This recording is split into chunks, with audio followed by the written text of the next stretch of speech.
जय हिंद, बहुत बहुत शुक्रिया समय देने के लिए। Rajesh, great thank you interacting sir, with you आपने again. इतना कीमती समय दिया।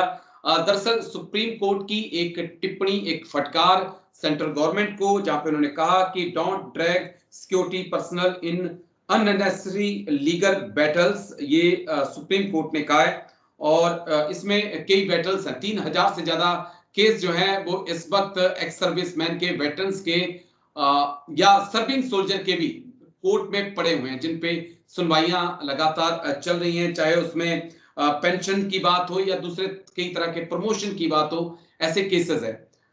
ये पूरा मामला क्या है सर, और क्यों सुप्रीम कोर्ट को, सेंट्रल गवर्नमेंट को यह कहना पड़ा कि पहले ही बहुत कम लोग हैं जो इस वर्दी को पहनना चाहते हैं, और जो पहन रहे हैं उन्हें अगर सुप्रीम कोर्ट तक या हाई कोर्ट तक जाना पड़ रहा है न्याय लेने के लिए, तो ये इस देश के लिए दुर्भाग्यपूर्ण है सर। इसमें कोई शक नहीं है राजेश जी कि ये सुप्रीम कोर्ट की जो टिप्पणी आई है और जो फटकार उन्होंने लगाई है हमारी गवर्नमेंट को और खासकर मिनिस्ट्री ऑफ डिफेंस को। देखिए क्या होता है कि एक 18 साल का बच्चा जो है वो फौज ज्वाइन करता है, he gives the best period of his life. अभी तो क्या इक्वेशन बदल गई है, अभी 18 में जाएगा, 22 में बाहर आ जाएगा, लेकिन पहले वो 18 में जाता था, 35-36 साल की उम्र में अपना नौकरी करके, अपना सर गर्व से ऊंचा करके, अपनी फैसिलिटीज लेके, एक सर्विसमैन का स्टेटस, मेडिकल, सीएसडी वो लेके बाहर आ जाता था। बिल्कुल सर। अपना इसी तरीके से अफसर्स आते थे, यंग अफसर्स, वो भी अपनी जो बेस्ट टाइम है उनके यूथ का वो सरकार को देते थे, और सरकार जो होती थी वो गवर्नमेंट की रिस्पेक्ट करती थी, इनकी जो वैल्यूएबल कंट्रीब्यूशन है टुवर्ड्स द नेशनल सिक्योरिटी उसको संज्ञान में लेती थी। जी। ये जो सिचुएशन है कि अगर 3000 केसेस जो हैं डिफेंस मिनिस्ट्री लड़ रही है अपने सोल्जर्स और उनकी फैमिली के खिलाफ, basically on 2 accounts. One is may be आपकी पेंशन के इशू हो, डिसेबिलिटी के इशू हो, या प्रमोशन के इशू में। प्रमोशन के इशू नहीं मैटर करते हैं, लेकिन एक अगर विधवा को जो उसका ड्यू है, और ये रिप्रेजेंटेशन देखिए ये डिसीजन किसने दी है। मान लीजिए हम डिसेबिलिटी की बात करते हैं, एक सिस्टम है जी। उसके बाद अगर आपको लगता है कि आपके साथ मेडिकल बोर्ड में अन्याय हुआ है तो आप आर्म फोर्स ट्रिब्यूनल में जा सकते हैं या किसी भी कोर्ट में जा सकते हैं। कोर्ट अपने एक डिसीजन देता है, AFT is equal to high court, उसको आप चैलेंज सुप्रीम कोर्ट में करेंगे। इन्होंने एक बैटरी बना रखी है वकीलों की, और hundreds of crore government is spending to fight their own men and family who had made this kind of a contribution or a great contribution towards the national security, as I said earlier. तो ये बहुत ही शर्म की बात है। क्यों कर रहे हैं? फिर वही पैसा बचाने के लिए। और या तो आप इनको कोर्ट को, एएफटीज को बंद कर दीजिए और एक ऑर्डर निकाल दीजिए कि जो डिसीजन हाई कोर्ट से होगा कोई भी, नथिंग विल बी एंटरटेन्ड।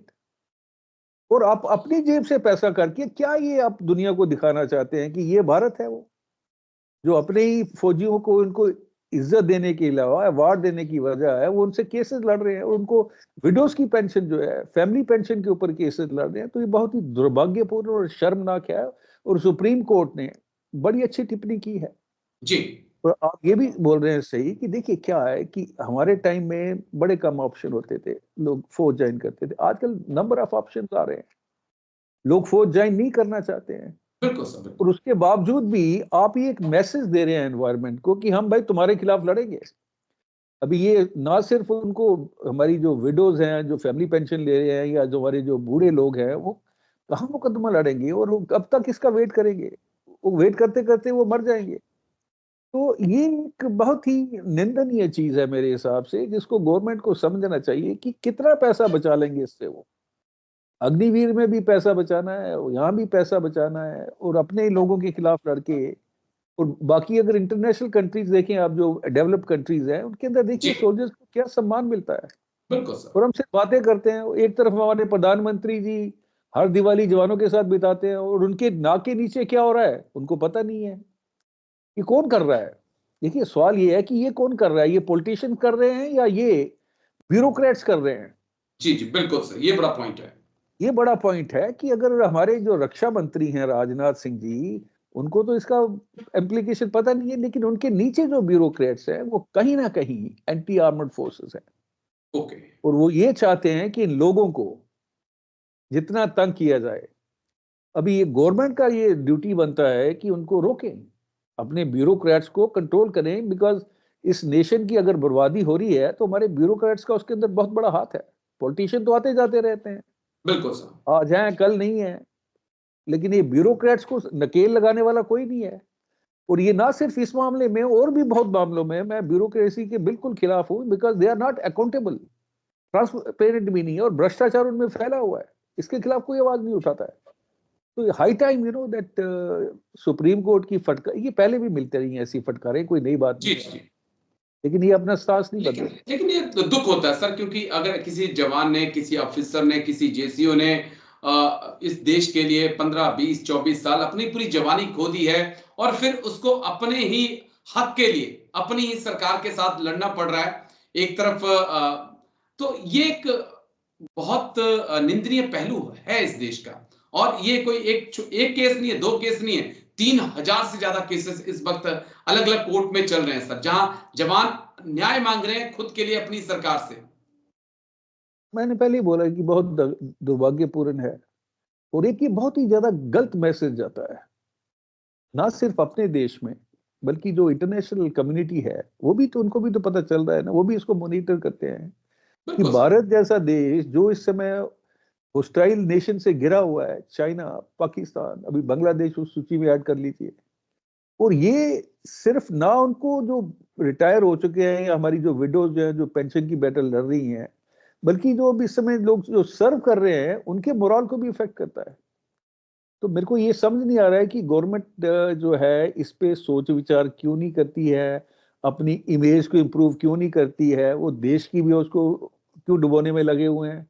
ये अभी मैं ये इस बड़ा बारे में इंटरेस्टिंग है। कह नहीं बस सकता। मेरा एक चीज और मैं आपके साथ कहना चाहता था कि पैसा बचाने की बात आपने कही, लेकिन जब हम पॉलिटिकल पार्टियों की इलेक्शंस कैंपेनिंग को देखेंगे, किस प्रकार से रैलियां करते हैं, रोड शो होते हैं, मुझे तब कोई नहीं सोचता है कि यार हमने पैसा बचाना है। दो इशू है इसमें राजेश। जी पॉलिटिकल कैंपेन के अंदर पिछली बार मैंने कहीं पढ़ा था कि एक एमपी के इलेक्शन के ऊपर, जी, एक कंस्टिट्यूएंसी एमपी के ऊपर 50 करोड़ रुपया खर्च किया था इन लोगों ने, 50 करोड़। अभी आज मैं देख रहा था एक एक्सेल शीट पेपर आता है यहाँ पे, उसके अंदर जो है वो एड निकली हुई है गुजरात की, काइट फ्लाइंग की, फुल पेज की एडवर्टीजमेंट है। ये पैसा कहां से आ रहा है? टैक्स पेयर्स की मनी से। और मैं बड़ी बार ये इस इशू को उठा चुका हूं कि ये जो आप पैसा खर्च करते हैं टैक्स पेयर की मनी का, एक तो ये जो फ्रीवीज देते हैं आप, जी जी जी, रेवड़ियां जिसको बोलते हैं, उसके बाद आप आइए आप एडवर्टीजमेंट के ऊपर, करोड़ों में, thousands of crore rupees are being spent by these political parties on irrelevant ads. अभी काइट फ्लाइंग हो रही है गुजरात में, आपने जम्मू के सारे पेपरों में दी होगी, हिमाचल के पेपरों में भी दी होगी, उसका रेलिवेंस क्या है? मैं तो यहां तक कह चुका हूं कि supreme court must take a suo motu. हम बात करते हैं सुधार की, देश का बेड़ा गर्क हो रहा है इस समय राजेश जी। हमारी जो जीडीपी डेट रेशियो है दैट हैज ऑलरेडी रीच 85%। उसका मतलब है कि हमारा जो, अगर 100 रुपया हमारी कमाई है तो 85 पैसे हमें इंटरेस्ट पेमेंट में देने हैं। बिल्कुल सर। और 15 रुपए से मैंने देश चलाना है, उसके बाद मैंने रेवड़ियां भी बांटनी है। अभी अब दिल्ली इलेक्शन में देखिए, एक से बढ़कर एक रेवड़ियां बांटे जा रहे हैं, टैक्स पेयर्स की मनी से बेड़ा गर्क होता जा रहा देश का। और कोई, मैं बुरी बात नहीं कहूंगा कि अगर कल को अगर वेनेजुएला जैसा देश जो है वो करप्ट पॉपर हो सकता है, तो हम उससे दूर नहीं है। और चिंता की बात, मेरा पॉइंट ये है कि रेवड़ियां बांटने के लिए आपके पास पैसा है, एडवर्टाइजमेंट के लिए पैसा है, आपके पास चुनाव प्रचार के लिए, रैलियों के लिए, हेलीकॉप्टर बुक करने के लिए, रोड शो के लिए, फूलों के लिए, टीवी पर आने के लिए, यूट्यूब को देने के लिए, सबके लिए पैसा है। लेकिन अगर modern weapons Indian armed forces को चाहिए, एयरफोर्स नेवी को, तो उसके लिए आप हाथ को बंद कर लेंगे। वेटरन्स को, जो उनका परिश्रम का, उनकी मेहनत का पैसा है, जब वो मांगेंगे तो उसके लिए आप वकीलों की फौज खड़ी कर देंगे, तो आने वाले वक्त में समस्याएं भी फिर बढ़ेंगी सर। लेकिन आपने बहुत बारीकी से तमाम पहलुओं को समझाया, इसके लिए बहुत बहुत शुक्रिया आपका colonel S S Pathania sir. Thank you. जय हिंद sir. Thank you sir. Thank you. जय हिंद brother, God bless you. Thank you sir.